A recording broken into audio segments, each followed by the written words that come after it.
సిపెలలో నేను సిద్ధముగా చేసుకో రాజు రానయ్యన్నాడు.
ఎవరినో జ్ఞాపకం చేసుకోవటం కాదు, ఎవరో పుట్టినరోజులు జ్ఞాపకం చేసుకోవటం కాదు.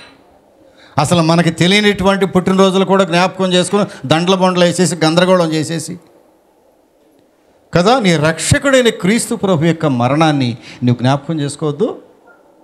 అది నీకు ఎంత ఆశీర్వాదం, నీకు నీ బిడ్డలకి ప్రియులరా. ఇది జ్ఞాపకార్థ కోడిక.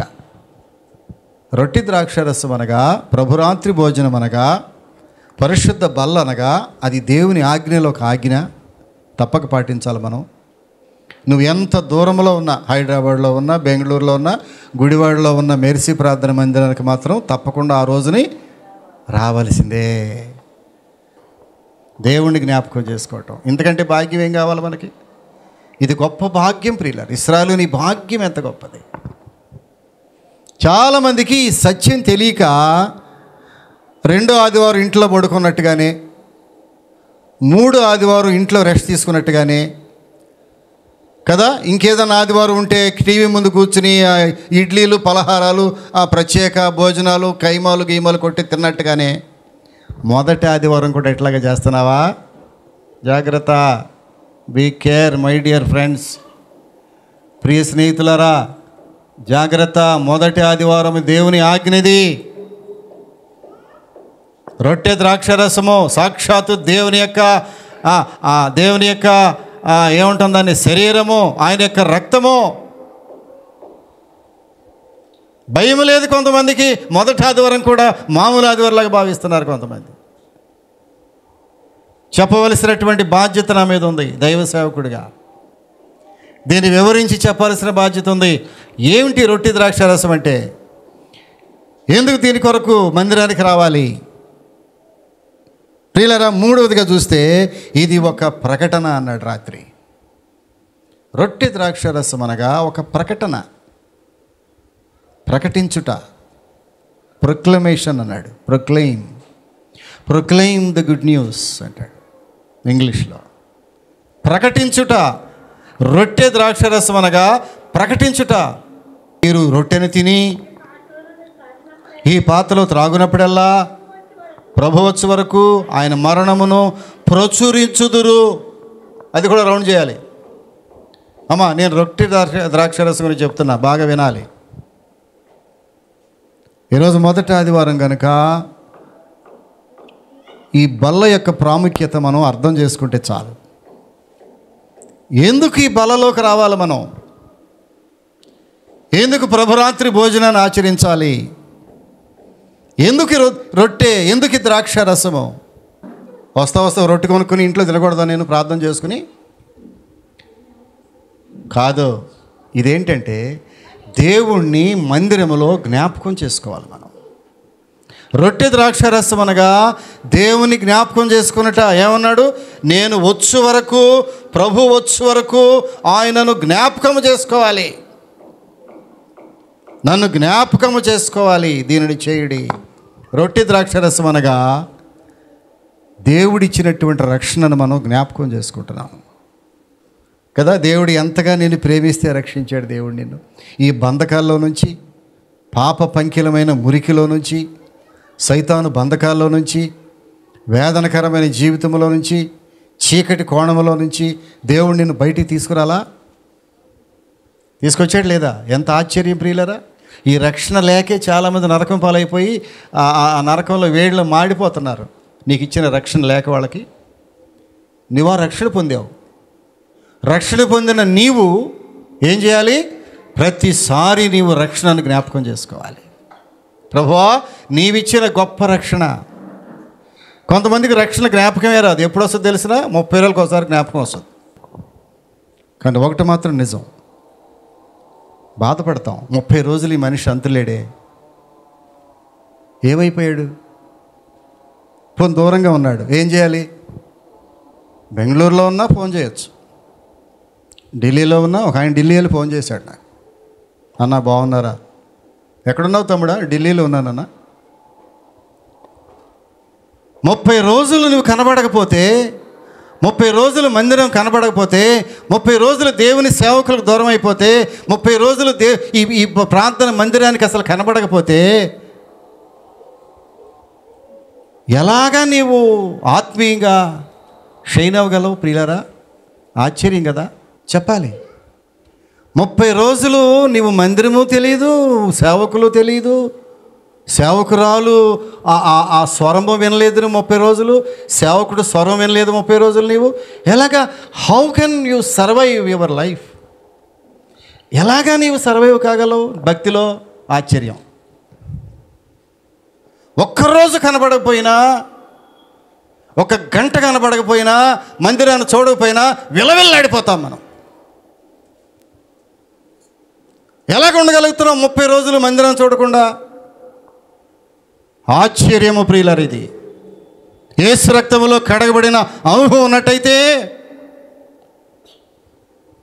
1 వారము కూడా మందిరం చూడకుండా, నేను మారు మనసు పొందిన తర్వాత ప్రియులారా, సూరయ్యనాయన గారి చర్చిలో 1 వారం వెళ్ళకపోయినా, నేను ఇప్పటికి లేను అసలు వెళ్ళకుండా 1 వారం కూడా.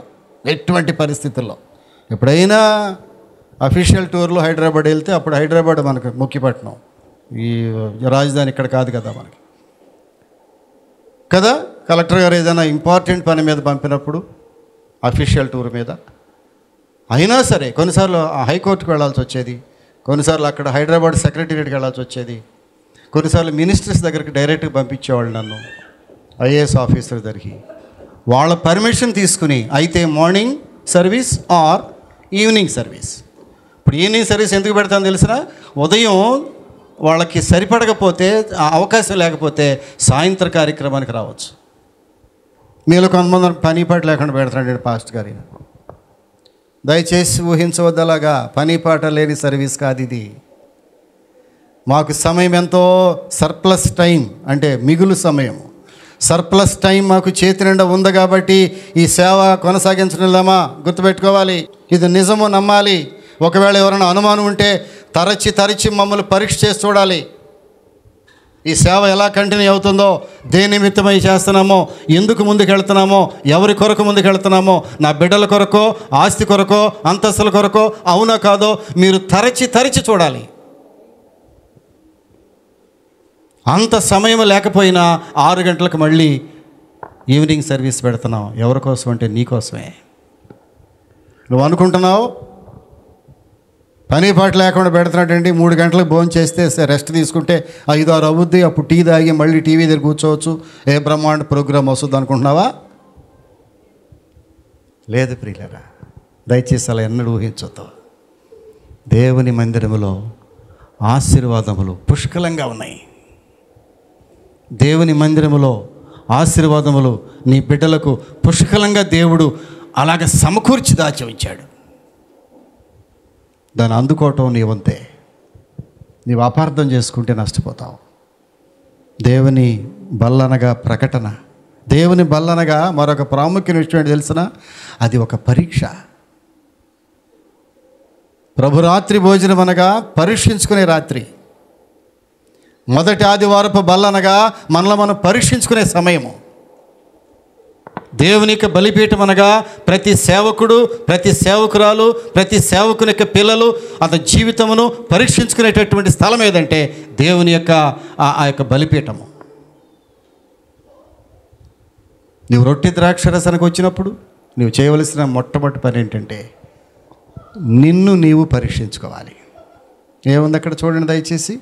28 వచనంకి వెళ్ళండి. 11:28 1 కొరింథీయులు 11 నేను చదువుతానమ్మా. కాబట్టి ప్రతి మనుష్యుడు తన్ను తాను పరీక్షించుకొనవలెను. పెన్నుంటే గీయండి, చక్క రౌండ్ చుట్టండి. రొట్టె ద్రాక్షరసం అనగా నథింగ్ బట్ సెల్ఫ్ ఎగ్జామినేషన్. రొట్టె ద్రాక్షరసం అనగా నథింగ్ బట్ సెల్ఫ్ ఎగ్జామినేషన్. పరీక్షించుకోవటం అంటే పక్కనవని కాదు. కొంతమంది ఏమకేమో పరీక్ష చేసుకోదు, పక్కనవని పరీక్ష చేస్తూ ఉంటుంది. ఈమె ఎలా ఉంది, ఈమె భక్తి ఎలా ఉంది, ఈమె ఎట్లా వస్తుందా మందిరానికి, ఇంట్లో ఎలా ఉంది, బయట ఎలా ఉంది, బూతులు తిడుతుందా, అసూయగా ఉందా, ప్రార్థన చేస్తుందా, ఎవరిని పక్కామని వినడం దయచేసి దేవుని వాక్యాన్ని. నీవెప్పుడైనా ప్రక్కవారిని పరీక్షించావో దేవుని ఆత్మ నీలో ఉండదు. గుర్తుపెట్టుకోవాలి దయచేసి. ఇది దేవుడు ప్రవచించే వాక్యం. ఇది ప్రవచనాత్మకంగా దేవుని సేవకునితో పలికిస్తున్నాడు నీ దగ్గర. నీవెప్పుడైతే నీ ప్రక్కవారిని పరీక్ష చేయటం ప్రారంభిస్తావో నీలో భక్తి ఉండదు. ప్రతివారు చెప్పాలి. ప్రతి మనుష్యుడు ఎవరినమ్మా? తన్ను తానంటే ఎవరిని? ఎవరికి వారే. ఎవరిని పరీక్ష చేసుకోవాలి? ఎవరికి వారే. ప్రభువా, నా పరిస్థితి, నా కండిషన్ ఏమిటి, నా విశ్వాసం ఎలా ఉంది, నా భక్తి ఎలా ఉంది? నోరు తెరిసి ఎప్పుడన్నా భక్తి మాటలు మాట్లాడుతున్నానా? నోరు తెరిస్తే బూతులు మాట్లాడుతున్నానా? నోరు తెరిస్తే అసూయ మాటలు మాట్లాడుతున్నానా? ఇవన్నీ ఇప్పటి జనరేషన్కి కొత్తగా ఉండొచ్చు.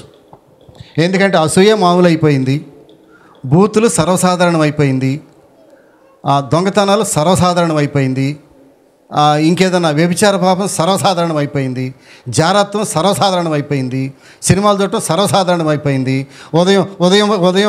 ఉదయం మందిరం, సాయంత్రం సినిమా సర్వసాధారణం అయిపోయింది, అబద్ధాలు సర్వసాధారణం అయిపోయింది. కాబట్టి ఏది కూడా ఇవేం పట్టించుకోవట్లా, అన్ని మామూలేగా అనుకుంటున్నావు నువ్వు.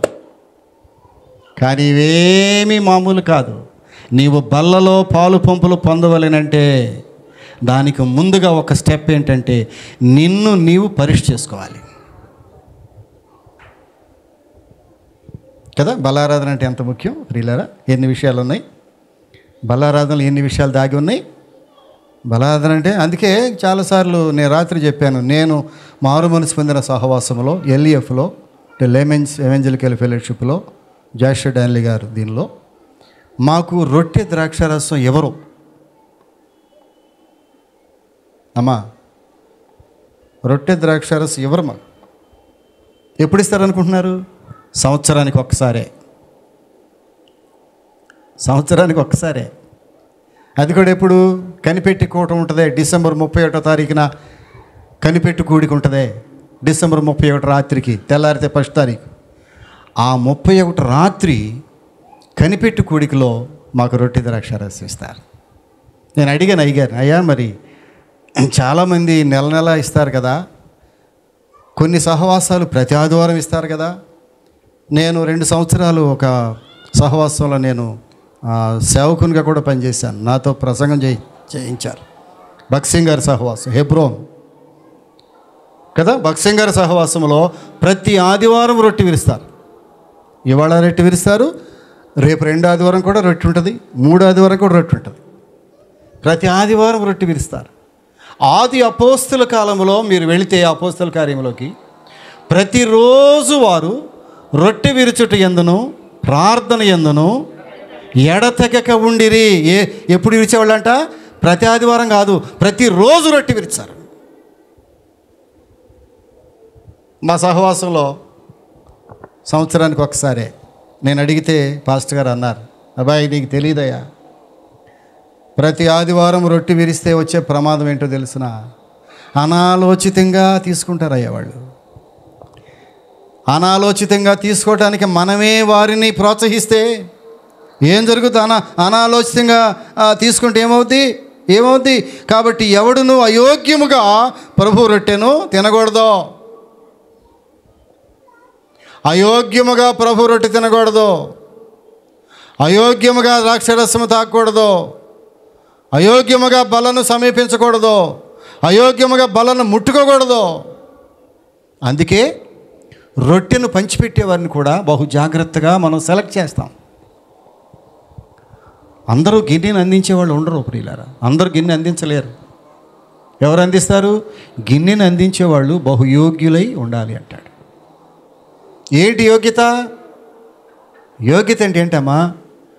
కేవలము తెల్ల బట్టలు వేసుకోవటమే కాదు యోగ్యత అంటే.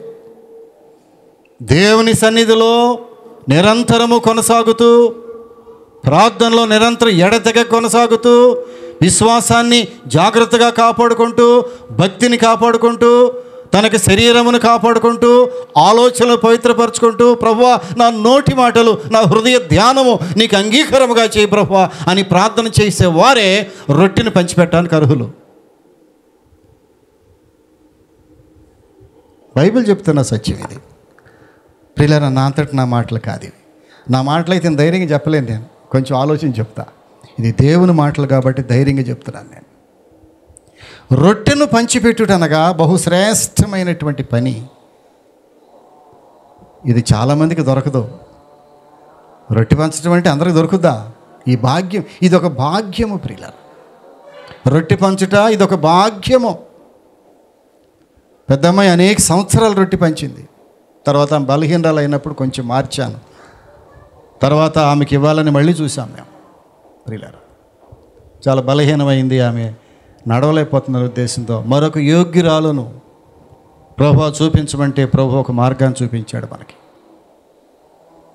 మరొక యోగ్యురాలను ప్రభు ఇచ్చాడు మనకి. ప్రియులారా, రొట్టె పంచటం మామూలు విషయం కాదు. ఈ రొట్టె పంచటం అంటే మనల్ని మనం పరీక్ష చేసుకోవటమే. రొట్టె మన చేతిలోకి వచ్చిందంటే ప్రభువా దీనికి అర్హుడేనా నేను? కానీ ప్రభు అన్నాడు నీవు అర్హుడివే. ఎందుకంటే యేసు రక్తములో కడగబడ్డావు. చప్పట్లు కొట్టాలి ఇప్పుడు అందరూ. యేసు రక్తములో కడగబడ్డావు. యేసు రక్తము ప్రతి పాపము నుంచి మనుషులను పవిత్రులుగా చేసింది. లేకపోతే పవిత్రత మనకెక్కడది? రొట్టె తీసుకుంటాం అసలు మనం? తీసుకోగలమా? ఆ బాటిల్ పట్టుకోగలమా మనం? అసలు అర్హతే లేదు మనకి. కానీ యేసు రక్తములో నీవు కడగబడ్డావు. యేసు రక్తము ప్రతి పాపము నుంచి మనల్ని కడిగింది. యేసు రక్తము ద్వారా తప్ప మరొక మార్గం లేదు. ఇదిగో ఈ 24 పెద్దలు గొర్రెపిల్ల రక్తములో వారి వస్త్రములు ఉతుకుని వాటిని తెలుపు చేసుకున్నారు. ఆ వస్త్రములు తెల్లబడాలంటే వేరే సబ్బు లేదు. చాకలివాని సబ్బు కంటేను యేసు రక్తములో కడగబడ్డటువంటి ఆ యొక్క వస్త్రములు బహు తెల్లనివై తళతళలాడిపోతున్నాయి అంతే గొర్రెపిల్ల రక్తములో. అందుకే గొర్రెపిల్ల రక్తములో కడగబడిన మనము ఇప్పుడు ఈ రొట్టె ద్రాక్ష రసానికి అర్హులు ప్రియులారా. పరీక్ష చేసుకోవాలి. చివరిగా ప్రభురాత్రి భోజనం అంటే సహవాస భోజనం. ఇవాళ ఏంటనుకుంటున్నారు? సహవాస భోజనం అంటే సహపంక్తి భోజనం. సహపంక్తి భోజనం. బంతి అంటారు చూడమ్మా. బంతిలో కూర్చున్నామంటారే. బంతి అంటే కింద కూర్చునేవాళ్ళ బా ఈరోజు. ఆ రోజుల్లో ఇప్పుడంటే మీకు ఏదో టేబుల్స్ వచ్చినాయి, కానీ మా రోజుల్లో నేను ముసలాడే మా రోజుల్లో కింద కూర్చోవటమే.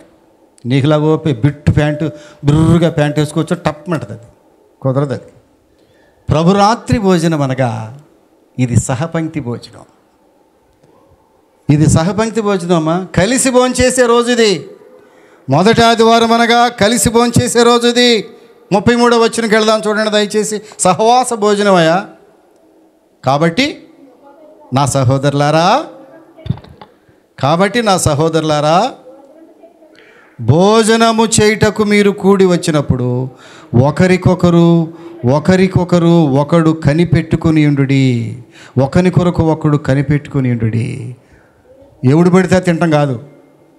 భోజనం టైంలో ఎవరెవరు భోంచేయాలి? సాంప్రదాయ పెళ్ళి. సాంప్రదాయ పెళ్లిలో ఇప్పటికీ మీకు తెలుసు ఆ సాంప్రదాయ పెళ్ళి ఏంటి, నేను చెప్పక్కర్లా. కూర్చుంటే అందరికీ వడ్డించే వరకు ఎవరు తినకూడదు. గోదావరి జిల్లాలో చేస్తూ ఉంటారు. ఎట్లా అందరూ అన్ని ఐటమ్స్ వచ్చేసేయాలి. ఏమా గోదావరి జిల్లాలో ఐటమ్స్ అన్నీ పూర్ణం పూరి, దానిలో బెజ్జం, దానిలో నెయ్యి అన్నీ మామూలే. పాయసాలు గేసాలు మొత్తం అన్నీ వడ్డించేసిన తర్వాత అప్పుడు చివరిలో ఏదో వడ్డిస్తారు, మరేంటి నాకు తెలియదు, మీకు తెలుసు. అది పడిన తర్వాత అప్పుడు అందరూ కలిసి ఒకేసారి సహపంక్తి భోజనం అంటే అదే. ఎవడు కూడా ముడిచుట్టుకు వెళ్ళిపోవటం కాదు. ఈ మధ్య భోజనానికి వెళ్తుంటే పెరుగన్న ముందు తినేసి వెళ్ళిపోతారు ఒక్కొక్కడు. ఏం చేయాలి సగమే భోజనం అంటే అందరూ తినే వరకు చెప్పాలి. ఆడు నాపుకుంటాను చీఫ్ మాది అంటే మొత్తం మీద ఆడు తినే వరకు, పక్కవాడు తిని అయిపోయేంత వరకు ఈడు కూడా ముందు తినేసి వెళ్ళిపోతాడా? ఈ మధ్య వెళ్తున్నారు, అర్జెంట్ పని ఉందండి సార్ మాకు, ముందు వెళ్ళిపోతున్నట్టు. అట్లా కాదు. సహపంక్తి భోజనం అంటే అందరూ కూర్చోవాలి, అందరూ భోంచేయాలి, అందరూ ఒకేసారి లేవాలి, అందరూ ఒకేసారి కిళ్ళి వేసుకొని వెళ్ళిపోవాలంతే. ఇది సహపంక్తి భోజనం. ప్రభురాత్రి భోజనం అనగా కలిసి భోజనము చేయుట, ఒకే హృదయము, ఏకాత్మ, ఏక శరీరము, అందరం ఒకటే. అందుకే పాత్ర కూడా ఒకటే. వీళ్ళు చిన్న గ్లాసులో కూడా పెట్టారు ఈ మధ్య. ఇది వాక్యానుసారమైంది కాదు. చిన్న చిన్న గ్లాసులు వాక్యానుసారమైంది కాదు. ఈ మధ్య అంతా ఏది ఇవి ఏమవుతున్నాయి, ఇన్ఫెక్షన్లు వస్తున్నాయి అని ఆడు గొంతులో ఈడు గొంతులో ఆడు, ఈడు కరిచి పెట్టుకు తాగి ఆడే మూతిట్ట పెట్టి దాని మీద కదా, ఈడి ఉమ్ము సొల్లు అంతా దానికి అంటించి దాన్ని ఈడి తాగి, ఇవన్నీ ఇన్ఫెక్షన్ వస్తుందని ఎవరి గ్లాసు వాళ్ళకే పెట్టేసి పరిశుద్ధంగా శాస్త్రయుక్తంగా చేస్తున్నామా. కానీ బైబిల్ ఏం చెప్తుందంటే ఒకే పాత్ర, వారందరూ కలిపి ఒకే పాత్రలోంది త్రాగిరి. అదే ఏక శరీరము, ఏకాత్మ. ప్రభురాత్రి భోజనం అంటే మనందరం ఒకే కుటుంబం, ఒకే ఆత్మ, ఒకే ఆలోచన, ఒకే విశ్వాసము, ఒకే ప్రార్థన, ఒకే వాక్యము, ఒకే దేవుడు. మనందరం ఒకటే. అందరం వేరు కులాల 36 కులాలు ఉన్నాయి ఇక్కడ ఈ లోకరీత్యా. 36 కులాలు ఉన్నాయి. మన చర్చిలో ఉన్న కులాలు ఎక్కడా లేవు. కొన్ని చర్చిలో ఒక కులమే ఉంటుంది. ఈ లోకరీత్యా మాట్లాడుతున్నాను నేను, బైబిల్ చెప్పడం లేదు. బైబిల్లో కులం ఎక్కడిది లేదు. కానీ మన చర్చిలో అందరం కలిసే ఉంటాం. ఒక కుర్చీ ఒక కులం, ఈ కుర్చీ ఒక కులం, ఆ కుర్చీ ఒక కులం, ఈ కుర్చీ ఒక కులం. అబ్బో అన్ని కులాలే. కానీ మనందరం ఎవరు? ఆశ్చర్యం నాకు. మనందరం ఒకే కుటుంబము. చెప్పలు కొట్టలేదు సార్, అందరం ఒకే కుటుంబం. మనకి కులం ఈ లోకరీత్యా లేదు. పైకి చెప్పట్లా, నేను పైకో చెప్పే రాజకీయ నాయకుడు కాదు నేను. మనకు కులం లేదు, అందరూ ఒకటే. పరలోక రాజ్యం వెళ్ళిపోతే అమ్మా మీదేం కులం అంటావా, మీరేమిట్లు అంటావా పరలోక రాజ్యంలో? అయితే అయింది. కానీ సిస్టర్ గారు పరలోక రాజ్యంకి వచ్చారా మీరు? ఎప్పుడు వచ్చారు? మొన్నే పోయాను నేను, గుడివాడలో మొన్న పోతాను, పరలోక రాజ్యంకి వచ్చేసాను నేను. నేను నీకంటే 1 నెల ముందు వచ్చాలేమ్మా అన్నట్టు మీది ఏం కులం అంటావా అక్కడ? చెప్పారు. బై పనిలో పని, నాన్న బ్రదరు మీది ఏం కులం, మీది ఏం జిల్లా? గోదావరి జిల్లానా? ఏమిట్లు మీరు అంటావా? లేదు ప్రియులారా, మన మందిరంలో కులమునకు ప్రసక్తి లేదు. స్ట్రిక్ట్గా లేదు, నిజంగా లేదు. కుల ప్రసక్తి మనకు రాకూడదు. అసలు మన దృష్టిలో అది లేనే లేదు. మనము దేవుని మందిరంలో, దేవుని పరిశుద్ధ బలలో చేయి పెడుతున్నామంటే, త్రాగుతున్నామంటే మనము సహపంక్తి భోజనం చేస్తున్నాం. ప్రభురాత్రి భోజనం అనగా ఏంటో తెలిసినది? సహవాస భోజనము. ఒకరినొకరు కలిసి భోజనం చేసుకోవాలి ప్రియులరా. అలాంటి సహపంక్తి భోజనానికే ఈరోజు మనం వచ్చాం. ఎలాంటి భోజనం తెలిసిన? ఇది ప్రభురాత్రి భోజనం. ఎలాంటి భోజనం తెలిసినా అందరము కలిసి భోంచేసేటటువంటిది. ఇదే బల్ల, ఇదే పరిశుద్ధ బల్ల ప్రియులరా. ఇదే యేసు రక్తము, ఇదే దేవుని శరీరము ప్రియులరా. ప్రార్థన చేసుకుందాం. దయచేసి తలలు వంచండి, చిన్న ప్రార్థన చేసుకుందాం. ఒక్కసారి నోరు తెరిచి ఒక ప్రార్థన. ప్రభువా, ప్రభురాత్రి భోజనం అనగా ఇది ఒక ఆజ్ఞ అన్నావు. దేవుడిచ్చిన ఆజ్ఞలో ఒక ఆజ్ఞ ఇది. ప్రభురాత్రి భోజనం అనగా జ్ఞాపకార్థ కూడికిది. నీతిమంతుడిని జ్ఞాపకం చేసుకునే కూడికిది. ప్రభు రాత్రి భోజనం అనగా సజీవుడైనటువంటి క్రీస్తు ప్రభుని ప్రకటించేటటువంటి ఒక గొప్ప జ్ఞాపకార్థ కూడికిది. ప్రకటించాలి ప్రభుని. ప్రభువా, రొట్టె తీసుకుంటున్న నేను నిన్ను ప్రకటించేటట్టుగా నన్ను చెయ్యి. రొట్టె తీసుకుంటున్న నేను మౌనంగా ఉండనివ్వద్దు. ద్రాక్షరసం త్రాగుతున్న నేను నీ రాజ్య వ్యాప్తి కొరకు పోరాడాలి నేను ప్రభువా. అనేక మందికి సాక్ష్యం చెప్పాలి ప్రభువా. అంతేకాదు ప్రభురాత్రి భోజనం అనగా ఒకరికొకరు పరీక్ష చేసుకునే రోజు ఇది. ప్రభువా, ఈరోజు నన్ను నేను పరీక్ష చేసుకుంటున్నాను. నా ఆత్మీయ స్థితి ఎలా ఉందో, నా విశ్వాసం ఎలా ఉందో, నా ప్రార్థన జీవితం ఎలా ఉందో నేను పరీక్ష చేసుకుంటున్నాను ప్రభువా. ప్రభురాత్రి భోజనం అనగా సహవాస భోజనం ఇది. ప్రభువా, కొందరు మానుకున్నట్లుగా సహవాసముగా కూడుకుంటా సమాజం కూడుకుని మానవద్దని సెలవిచ్చాం. అనేకసార్లు మేము సహవాసానికి రాలేకపోతున్నాం. మమ్మల్ని దయతో క్షమించండి. సహవాస కూడికి ప్రభువా మేము తప్పకుండా అటెండ్ అయ్యేవారంగా చేయండి. రొట్టె ద్రాక్షరసకు ప్రాముఖ్యత మేము గ్రహించే వాళ్ళముగా సహాయం దయచేయండి. ఒక్క నిమిషం ప్రార్థన చేసుకుందాం సహోదరి. బలలోకి వెళుతున్నాం మనం. ప్రభు యొక్క బలను తాకుతున్నాం మనం. సాక్షాత్తు దేవుని యొక్క శరీరము, ప్రభు యొక్క రక్తము, ఇది జ్ఞాపకార్థ కూడిక. యేసును మనం జ్ఞాపకం చేసుకుంటున్నాం. నీతిమంతుని జ్ఞాపకం చేసుకుంటూ ఆశీర్వాదకరము.